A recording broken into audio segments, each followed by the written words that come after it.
Le mariage d'Aïcha, apparu dans un article du journal The Times Tribune, de 1891, est raconté par un correspondant de Londres. C'est le soir que nous nous sommes rendus à un mariage marocain, l'une des curiosités les plus intéressantes du Maroc, écrit le correspondant. Nous avons trouvé notre chemin jusqu'à une maison basse blanchie à la chaux, dans laquelle les dames de la fête sont entrées.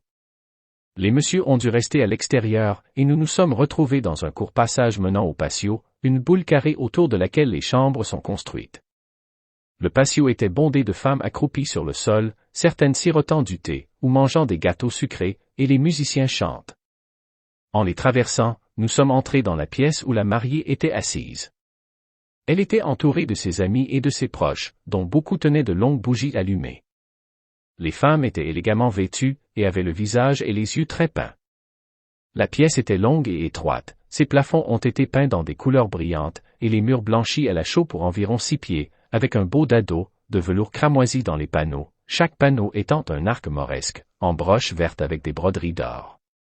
Derrière les rideaux de dentelle blanche, à chaque extrémité de la chambre se trouvait un lit, avec des oreillers blancs, de la broderie mauresque sur la soie. Sur l'un de ces lits était assise la mariée, en tailleur, avec un voile de mousseline à carreaux, qui l'enveloppait entièrement.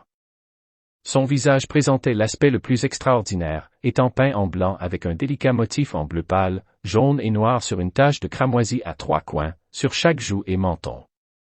Les sourcils étaient indiqués par une ligne épaisse d'un noir dense, et des coins des yeux, qui étaient noircis, s'étendait un motif en forme d'éventail en noir. Le bout de ses doigts et de ses orteils était teint, haut et né. Aïcha, c'est ainsi qu'on l'appelait, était vêtue d'un splendide cafetan de soie rouge, et de brocart d'or, brodé d'or et atteignant les chevilles. Un brocart de couleur pure et un gilet en velours vert et or. Par-dessus le cafetan, pendait un vêtement de gaze légère, ouvert sur le devant, et délimité par une bande d'or et de soie de plusieurs couleurs. Sa coiffure était composée de mouchoirs en soie, épinglés de façon à laisser apparaître un bord étroit de chacun sur le front. Au-dessus de ceux-ci, un bandeau de velours noir avec un motif serré de perles et d'émeraudes. Son cou était entouré de nombreux colliers, principalement des rangs de perles, avec parfois des émeraudes et des améthystes non taillés. Elle portait en outre un certain nombre de bagues, ainsi que des bracelets, et des bracelets de cheville d'une description coûteuse. Le bijou le plus remarquable était les boucles d'oreilles, qui étaient aussi grandes qu'un bracelet ordinaire, la partie traversant l'oreille étant un tube d'or d'un demi-pouce de diamètre.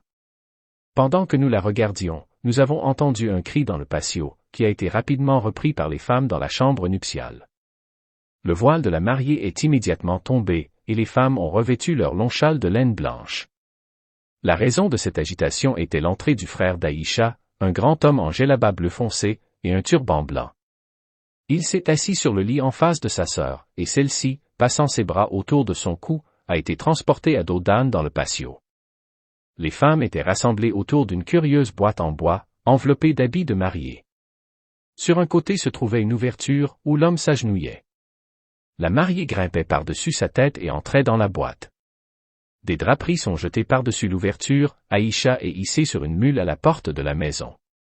La procession s'est ensuite formée, les musiciens, jouant du tambour, ouvrant la voie, suivis par des personnes, portant des candélabres en laiton, avec des bougies colorées. Puis venait la boîte de la mariée, entourée de 20 ou 30 ruffians, faisant un jeu de poudre fantastique, avec leurs longs fusils, en laiton. Puis d'autres bougies et un grand nombre d'amis. C'est de cette manière que la mariée se rend à la maison de son mari, quelle que soit la distance, elle doit rester dans la boîte jusqu'à ce qu'elle y arrive. La boîte est alors soulevée, et la mère de l'époux vient avec un bol de lait, une miche de pain et du sel, pour que la mariée puisse les goûter. Les clés lui sont alors remises, et la vieille dame restant devant la boîte, la mariée sort en rampant, se glisse sur le dos de sa belle-mère, et est portée jusqu'à la chambre nuptiale, où toujours voilée, elle sera enfermée seule. La mère remet alors la clé de la chambre à son fils, qui va dévoiler, et regarder pour la première fois sa promise. C'était le mariage d'Aïcha du 1er octobre 1891. Dites-nous ce que vous en pensez dans les commentaires et à la prochaine.